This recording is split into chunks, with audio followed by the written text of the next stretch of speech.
I feel overwhelmed. It's a very exciting moment. Super excited. Yeah, it was a complete surprise. It's important for us to recognize success and innovation in our industry. And I would love for all the award winners to stand up and let's give them a nice big round of applause. I think awards are really important because it provides recognition for the teams that put forth long hours and creativity. Content Marketing Awards celebrates the best of the best. Our judges each year are looking for fresh new ideas that wow an audience. To thank my amazing team back at Pega. Just such an awesome team, such a pleasure to work with every day. Yeah, we've been on a content journey for the last 3 or 4 years. We get great support from the organisation. Yeah, we get permission to be innovative and to try and to make the organisation feel uncomfortable. To think that we can change minds, we can change policy, we can change people's lives with content is very gratifying. It's actually really awesome for our C-level executives to know that the marketing teams that they're employing are actually really skilled in their craft.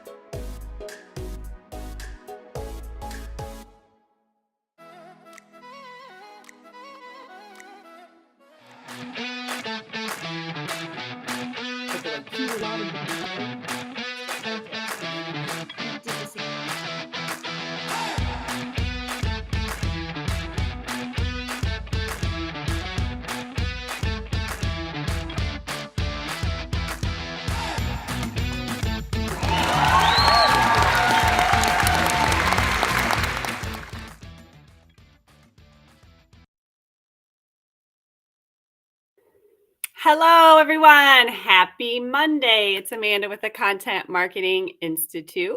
Thank you for joining me once again for this Ask the CM World Community Livestream, where each time we dive into a new topic with an awesome member of our CM World community. And today we are talking about this book, The Content Puzzle, what goes into creating a content strategy and the one piece of the puzzle you might be missing. And it's fun by one of our good friends here, Andi Robinson. If you're a regular on our live stream, then you may have seen her participating in the live stream every week. So we're excited to talk to Andi today. And if you didn't know, today's live stream is brought to you by the Content Marketing Institute. We are the leading training and education organization for all things content marketing. You can head over to contentmarketinginstitute.com for all kinds of resources and educational content. And we are now, I have to mention, accepting entries for the 2023 Content Marketing Awards, which is the largest and longest running content marketing awards program in the world. If you have done some great content marketing work this year that you are super proud of, then we would love to see it. We love to award content marketers for all their great work. So you can head over to contentmarketingawards.com to submit your work today. I have that link running down there on the bottom of the screen. We also have registration open for Content Marketing World, so you can check that out as well. And as always, I see some of you know the drill. You're checking in. Give me a virtual wave.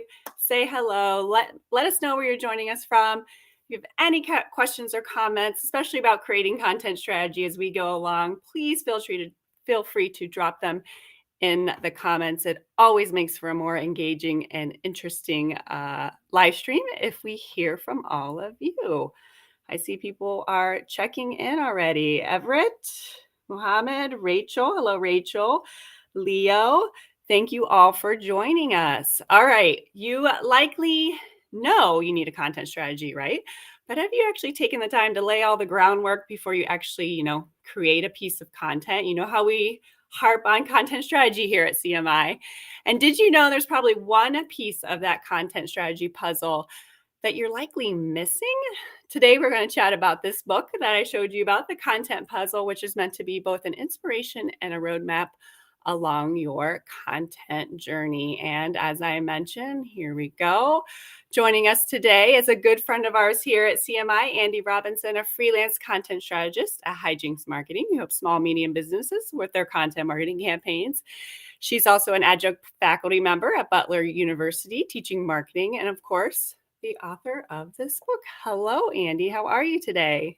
I am awesome, Amanda. How are you? I am well. We have people joining us from all over. Our good friend Amy Fair is on. Rachel's joining us from Montreal as well. It's Stephanie from DC. So thank you, everyone. All right. First of all, Andi, can you explain this concept that you came up with for this content puzzle for the book, and why do you decide to write it? So I've always had a love for puzzles, and I think that's kind of what drew me to content marketing. If you've read the book, you know that I actually have a puzzle piece tattoo I had for many, many years. So this is a long-standing thing with me. But when it comes to content marketing, specifically strategy, there are many steps, if you will, that to me fit together like a puzzle. And those steps, or if you're thinking about it like a puzzle, those pieces really fit together in different ways to create different pictures. You can have large puzzles with a lot of pieces. So if you think about large global companies that have, a lot of resources and very robust strategies, think about that like a really large puzzle with a lot of pieces. Or you can have small puzzles with fewer pieces. And, that could be your small businesses who maybe don't have as many resources. And they may not have the resources to do every single step of the strategy. So thinking about what they specifically need to focus on is part of this book. And really writing a book has been on my bucket list for a while now. And so it just seemed like a good time to do that. Awesome. Yes, you have a lot of experience and a lot of knowledge about content marketing, as you've run global content marketing teams. So you know a thing or two about strategy. So in your experience, we talk about this a lot, but why in your experience is it so important to take the time to create that strategy, no matter, a global team or a small team? And what happens if you don't? Yeah, creating a strategy will really allow you to be very deliberate about your actions. Strategy will kind of lay out why you are doing something the way that you're doing it. So, why are you targeting a certain demographic? Why are you using video instead of infographics? And like I mentioned, even if your team is small, you still will have some pieces of that content puzzle that are necessary to effectively create the right content for the right audience using the right messaging. And if you don't create that strategy, your content marketing is likely to be kind of incohesive and could lack brand consistency. And you may not reach your audience in the way that you want. So one of the things I talk about in the book is that when human beings experience something that is inconsistent with their expectations, it will interrupt the neurons in their brain. And sometimes you will want to do this for shock value. But if you're looking to build relationships or brand awareness with your audience, you'll want those neurons in their brains to be firing without interruption. You want to create continuity. You want to create comfort with them. And by, focusing on those aspects, you'll be able to do that and create a tighter bond with your audience. If you're just joining us, I am speaking with Andi Robinson, the author of The Content Puzzle here, talking about content strategy. And in the second half of the book, you talk about what you call the missing piece of the content marketing puzzle, and that is psychology, because you have a background in psychology. So why do you believe it's so important to consider psychology and content marketing strategy, and why so many marketers overlook it? So audience demographics are usually pretty surface level. So yeah, you may account for what your target audience likes to do with their time, or how they take their coffee, or what types of toys they buy for their kids, right? It's all part of that persona that you're probably, hopefully, building as part of your strategy. But it's really hard to get to the why of these actions that your audience is taking. And that's why so many people overlook or don't take the time to research the psychology of their audience. By getting into that psychology of the people that you're hoping to sell to, you understand a bit more about that why they take the actions that they do. And this will help you build a better rapport with the people you are hoping to sell to. So this type of research and analysis can be more time intensive and more difficult, which is why many marketers don't really think about it at all. It really hasn't been a part of the typical content strategy process up until now.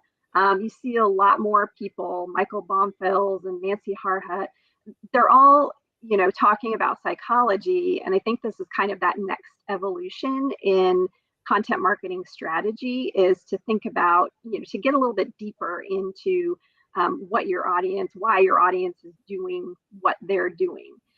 So, it's really important to think about, but it's time intensive and it can be difficult. And a lot of times teams don't have people on their staff who are qualified to do this type of research and analysis to get to the underlying psychology of their audience. So, hopefully that'll start to change, but it's definitely something we're seeing a lot more when it comes to content strategy.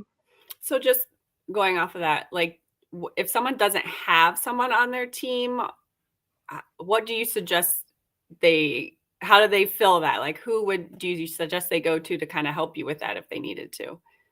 Yeah, so the people that I would suggest they go to, a lot of agencies are starting to have people, particularly larger agencies are starting to have people on their teams who can do this type of, research and analysis.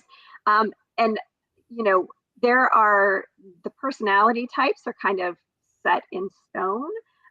So somebody could be trained up, so to speak, if they have an interest in this area, to do this type of work on their team. And you mentioned personality types there. So once you explain this whole idea of personality types and why it matters in content marketing, so can you kind of explain that and how can you use personality types effectively in your strategy? So I talk about a couple different aspects of psychology in the book. I talk about our 5 senses and how they play a part in content marketing, but I devote a good portion of the second half to talking about personality types. And they're, one part of human psychology and one that is pretty well established as far as a framework. So there are 4 main personality types. Those are typically A, B, C, and D. Now, different personality schemas like Myers-Briggs or Insights, I'm sure we have all taken one of these personality tests. They have their own way of expressing and drilling in these 4 personality types. So you may have heard of like the helper type or the red, yellow, green, blue. So they each kind of have their own way of expressing these 4 specific personality types. But for the most part, they're expressed in similar ways across those different schemas. So an example of how you can use personality types. Let's think of like a fitness brand. They might want to market their products to a type A customer by emphasizing the competitive aspect of their workouts, like leaderboards or timed challenges. And that would appeal to their type A customers' desire for achievement. So type A's, are kind of competitive. They may showcase the efficiency of their workouts to appeal to those type A customers' ambition. And the brand that, would emphasize that the customers can get a great workout in a shorter period of time. Now, these same tactics would not work if they're targeting people who maybe have a type C personality, which are more generally rule followers and they like stability.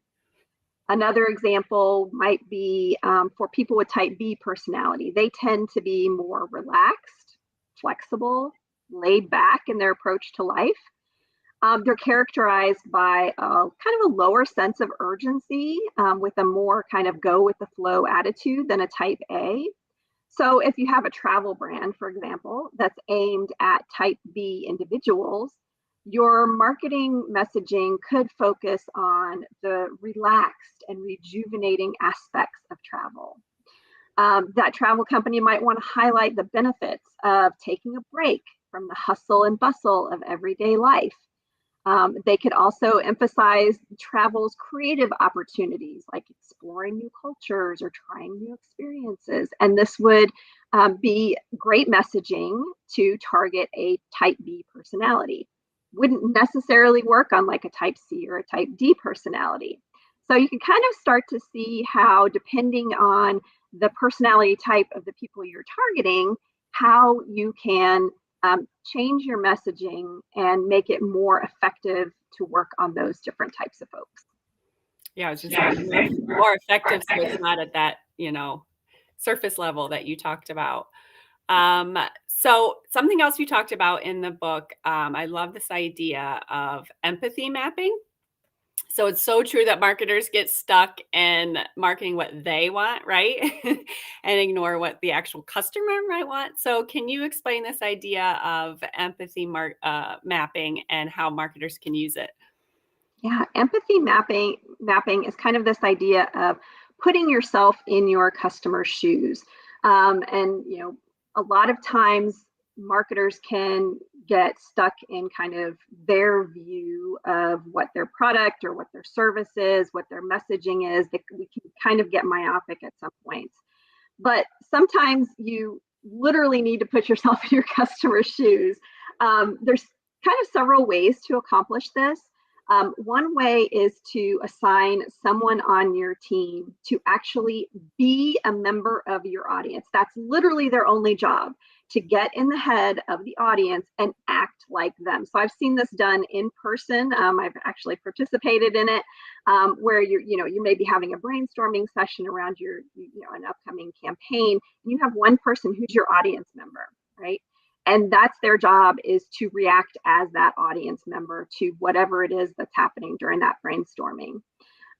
You can also use surveys to target your audience. You can do, have people come in and, do questionnaires and things like that.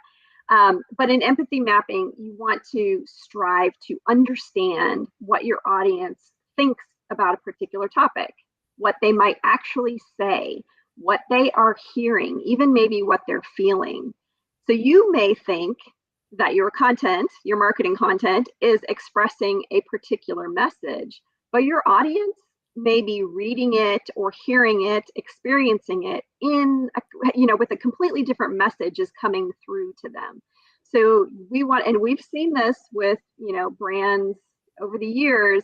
They've put out messaging and it has completely missed the mark, right? Because they didn't take the time to get into the shoes of their audience, and this can get them into trouble sometimes. Maybe not legal trouble, but certainly social trouble, if they're putting something out there and people are like, ooh, this doesn't really hit right. So you want to make sure that you are bringing in that audience voice, and again, doing it using someone from your team, actually asking questions of your audience in a number of different ways, but really bringing in kind of what they're experiencing when they're seeing or experiencing your product or your messaging. Such a novel idea, right? Right? But some people don't do it. I'm shocked when I work with different clients, and some of them they don't recognize that, they really need to be thinking about the audience and not just being, internal to themselves. Yeah, they're all sitting around that table, not really just coming up with these great ideas, but not really thinking about what's going on outside of that. Yeah, exactly. Well, Andi, thank you so much over here for talking about the content puzzle, your book here. Where can people find you? Where can they find the book? So the book is on Amazon. It's on my publisher, Book Baby. You can find it on Barnes & Noble. You can kind of find it. I think it's even on Target. You can find it everywhere. I just launched the ebook version, so it is available in paperback and ebook. And I am on all social media channels at Hijinks Marketing, which is in my little nameplate there. But TikTok and Twitter and Instagram, Facebook, all of those. So I'm happy to connect with folks. All right. And if you need an experienced marketer who knows all about psychology, which we know is important, please look up Andi. Thank you all for joining us today. Thank you, Andi, for taking the time to chat with us. So until next time, everyone, I will see you. Have a great week. See you, Andi. Thanks, guys.